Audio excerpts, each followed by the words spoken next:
Next Africa. Yebo kuphelile ngami manje akuphelile. Awu. BK. Tata. Phansi but ngenxa yalento engizoyisho bekubalekile ukuthi ngibhale phansi ukuze nami ngingagcini sengisho nezinto engafanele ngizisho but so kancane ngizothi nje thasi okay but ngithi ake ngithathe leli thuba yazi ngiphefumule ngoba sekaningi amaphepha ebhala ngegama lami ukuthi ngilaxaza umsebenzi. Firstly, ngisho ukuthi kuyintatheli. I don't appreciate indlela publish indlela enisebenzise ngayo amagama angahlali kahle ukupublisha i-article ethi ayihlanganisa igama lami. Igama lokulaxaza nilisebenzisile nike nangibeka ngoba siyasonke ukuthi yini ukulaxaza akusikona nje ukushiya kahle but ke nike nangibeka njengomuntu ongenawo ngiyabonga umuntu onga-appreciate umuntu nje othi nje like uyafokofisa yabo asenendawo but then I understand you do anything to sell a story and it's part of your job. Your job is to not care about my feelings abantu. Your job is to get the story out first. So I understand the nature of your job. So yeah. So before I get to the actual story, but I also know again I'm a paper, you know, I've done a lot of good. But izinto ezinhle akujwayele ukukhulunywa ngazo. Uhamba lezi engathi zimbi noma engabekeka engathi zimbi. Kukaningi ngenza izinto ezinhle kodwa angakaze ngiyifice ephepheni. But then again, I keep saying I understand it's the nature of your job. Yeah. So kuzoba nama pauses kancane because I need to collect myself. Okay, I come back. So to confirm the rumors, akhona manje ukuthi ngiyashiya emsebenzini. Yebo ngiyashiya. We in the radio industry every year, you know, it's always time to renew contracts. So basically isikhathi sokuthi se renew ama contracts and bebe ngibuyisa, very grateful. You know, so long as I'm on air, so long as I'm on the platform and I'm able to talk to my listeners, it's fine. So basebe yasho kukaPenny siyakubuyisa in the new season. Uzokwenza luphu uhlelo. Bengizokwenza uhlelo la ngo Sunday 1 to 4. I did not mind. But inkinga ngakumina iqale sebesho ukuthi because ngitheme ngibala imali i-show iyodwa since bebenginika i-show eyodwa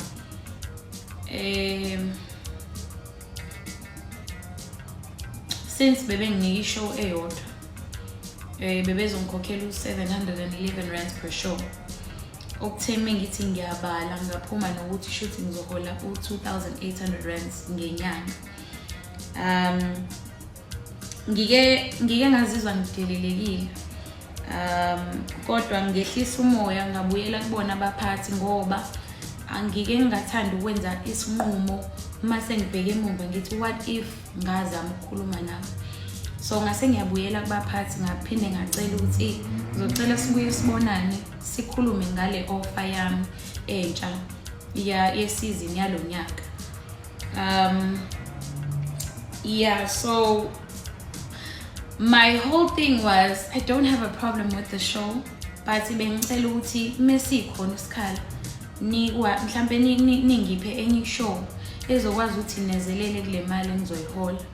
Ngoba eqinisweni nje sesikhuluma njengomuntu hayi njengomsakazi ikuphi la ngizothi mengikhipha khona i-payslip yami ngi-approve ngihola u2.8 ngenyanga. Yini engizokwazi ukuyithenga ngo2.8 inkosi yami njengoba ungena esitolo wenza igrosa 1000 nje izinto eziwu3 eziwu4. Yini engizoyenza ngo2.8? Angisho ukuthi akondli umndeni wami but mina ekhaya babheke mina. So ngacela kubona ukuthi ukhona omunye umsebenzi engingakunika wona useceleni ngicela ningiphe ukuze kuzokwazi ukuthi kunyuke le mali engiyiholayo.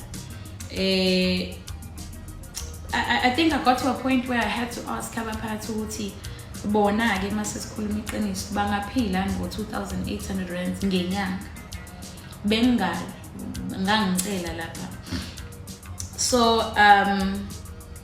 umphathi wami okuyena uline manager wami Ayanda Melansi okuyena ophethe abasakazi.